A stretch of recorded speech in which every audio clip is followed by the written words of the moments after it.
Thank you, Randy, and good afternoon, everybody.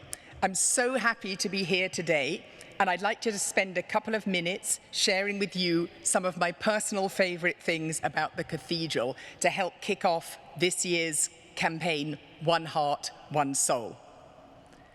I was first attracted to visiting the Cathedral by the building, by the architecture, because as you can probably hear, I'm English, and it reminded me of a really wonderful example of an English church.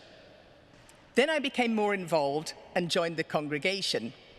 And before COVID, my favorite service, I have to say, was the 9 o'clock service, where I was usually wearing my workout gear on the way to the gym, and I was able to kind of bop slightly to the band during the service, which was definitely an added bonus.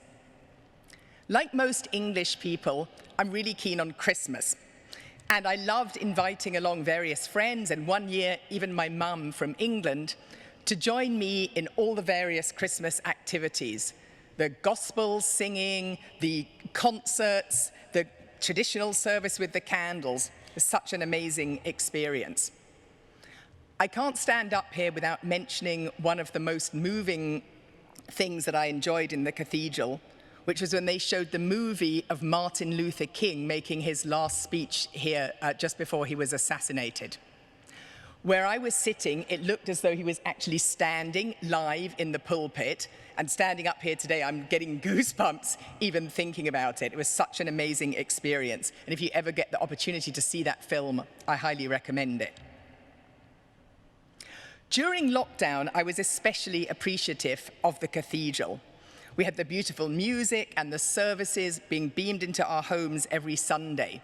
And I loved seeing people writing comments and joining in from all around the US and the world, and I'm sure a lot of them are watching today. Even when the building was closed, there were still lots of ways to participate. Interesting programs, social events. Just to mention a couple, I really enjoy and learn a lot from the Racial Justice Group. They have excellent programming. And we started a new group for members of the congregation in their 40s and 50s, the Via Media group. And they had great social events and shared activities, both virtually and in person, during lockdown, and now we're starting to get together again. I can't possibly stand up here for 2 minutes without mentioning my dog. Yes, I'm one of the people who adopted a dog in COVID. And she was able to join me and be a member of the congregation last weekend at the ceremony for the blessing of the pets. And we were able to meet up with some of our friends and their pets, and also meet some other people who are pet owners, so that was great. So I hope that you share some of my favorite Cathedral moments, and I'm sure you have many other ones of your own. If you want these activities to continue, and for us to be able to grow and flourish even together, I hope you'll join me in supporting the One Heart, One Soul campaign and make a pledge to the Washington National Cathedral. Thank you.